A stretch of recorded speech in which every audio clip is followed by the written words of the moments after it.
ဒီကျွန်တော်တင်ပေးမယ့်အကြောင်းအရာလေးကတော့ Facebook နဲ့ Messenger အသုံးပြုတဲ့မိတ်ဆွေတွေအတွက်ကျွန်တော် Messenger မှာစာခိုးဖက်လို့ရမယ်နီလန်လေးနှစ်ခုပေါ့နော်တနည်းအားဖြင့်ပြောရမယ်ဆိုရင်တယောက်ယောက်ကကိုယ့်ကိုစာပို့လိုက်တယ် Messenger မှာပို့လိုက်တဲ့စာကိုကိုက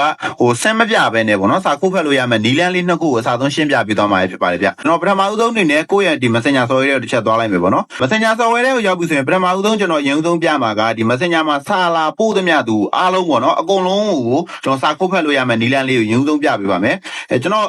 အဲ့နီလန်လေးကိုရင်ဆုံးမပြခင် sample လေးရင်ပြပေးမယ်ပေါ့နော်ဥပမာအဖြစ်ကျွန်တော်တို့တယောက်ယောက်ကကိုယ်စာပို့လိုက်တယ်ဆိုရင်ကိုကစာဖတ်လိုက်ပြီဆိုတာနဲ့ဒီဘေးမှာကိုယ့်ရဲ့ဒီ profile icon လေးရတာသူ့အထဲမှာသွားပြီးတော့ဒီစာရဲ့အောက်မှာဒီစမ်းပြရဲ့အနေနဲ့သွားပြီးပေါ်နေရပါတော့ဒီ icon လေးကျွန်တော်ဒါပေါ်သွားပြီဆိုရင်သူပို့တဲ့စာကိုဖတ်ပြီးပြီဆိုတော့သိသွားပြီပေါ့နော်စမ်းဖြစ်သွားပြီပေါ့နော်အဲ့လိုမျိုး icon လေးမပေါ်အောင်စာကိုဖတ်လို့ရမယ်နီလန်ကိုပြပေးမှဖြစ်ပါတယ်ဗျကျွန်တော်ပထမဦးဆုံး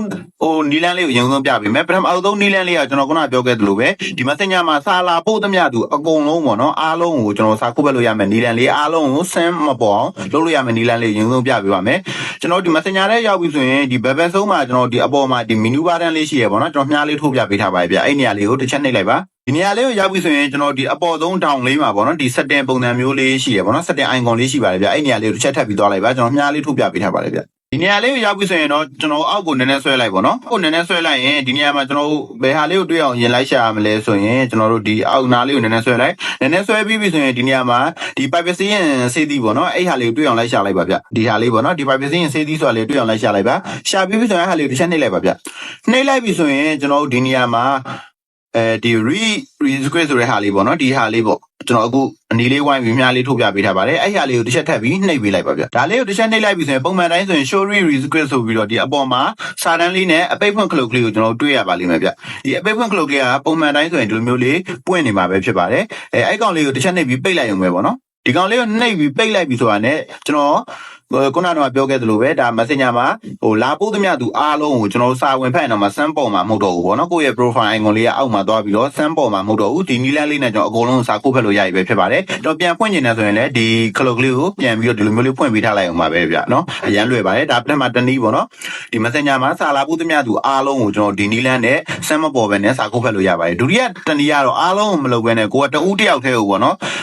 ဥပမာအဖြစ်လူရွေးပြီးတော့ကျွန်တော်တို့ဒီစာကိုဖတ်ချင်တယ်ပေါ့နော်အဲ့လိုမျိုးလေးလုပ်ချင်တယ်ဆိုရင်တော့ကိုဒီဆမ်းမပေါ်သေးခြင်းတဲ့သူပေါ့နော်စာကိုဖက်ခြင်းတဲ့သူတယောက်တည်းကိုပဲဒီ Messenger မှာကျွန်တော်နှိပ်လိုက်ပါနှိပ်ပြီးပြီဆိုရင်ဒီတောင်းမှာ information icon လေးပေါ့နော်ဒီအပေါ်ဆုံးမှာဒီ icon လေးရှိပါတယ်ဗျအဲ့နေရာလေးကိုတစ်ချက်နှိပ်လိုက်ပါဒါဒုတိယနီလန်ပေါ့နော်ဒါကတော့တဦးတယောက်တည်းရွေးပြီးလုပ်လို့ရရင်နီလန်လေးပေါ့နော်အဲ့နေရာလေးကိုရောက်ပြီဆိုရင်ကျွန်တော်အောက်ကိုနည်းနည်းဆွဲပေးလိုက်ပါအောက်ကိုနည်းနည်းဆွဲလိုက်ရင်ဒီနေရာမှာ re-script ဆိုတာလေးဒီမျက်လုံးပုံစံလေးနဲ့ပေါ့နော်ဒီဟာလေးကိုကျွန်တော်တွေ့အောင်လိုက်ရှာလိုက်ပါဗျဒါလေးကိုတစ်ချက်နှိပ်ပေးလိုက်ပါနော်ပုံမှန်တိုင်းဆိုရင်ဒီမှာ show re-script ဆိုပြီးတော့ဒီဟာလေးကဒီလိုမျိုးအပိတ်ဖွင့် clock လေးနဲ့စာလေးကပွင့်နေပါလိမ့်မယ်ဗျဒီဟာလေးကိုကျွန်တော်တစ်ချက်နှိပ်ပြီးပိတ်လိုက်ရုံပါပဲဒါလေးကိုပိတ်လိုက်ပြီဆိုရင်တော့အဲ့ဒီလူတဦးတယောက်တည်းကိုပဲကျွန်တော်တို့ဒါစာကိုဖတ်လို့ရတော့မှာပေါ့နော်အဲ့ဒီသူပို့တဲ့စာတွေကိုကဝင်ဖတ်ရင်တော့မှသူ send icon လေးပေါ့နော် profile icon လေးပေါ်မှာမဟုတ်တော့ပါဘူးဒီနီလန်းလေးနဲ့ကျွန်တော်တို့ပိတ်ထားလို့ရပါတယ်ကိုကပြန်ပြီးဖွင့်ခြင်းလဲတစ်ချက်နှိပ်ပြီးပြန်ဖွင့်လိုက်အောင်ပဲပေါ့နော်ဒီနီလန်းလေးကဒါမိတ်ဆွေတို့အတွက်သုံးတက်မယ်လို့မျှော်လင့်ပါတယ်ဗီဒီယိုလေးကိုအဆုံးထိကြည့်ရှုပေးကြတဲ့အတွက်လည်းတူးချင်းစီကိုအထူးပဲကျေးဇူးတင်ရှိပါတယ်ခင်ဗျာ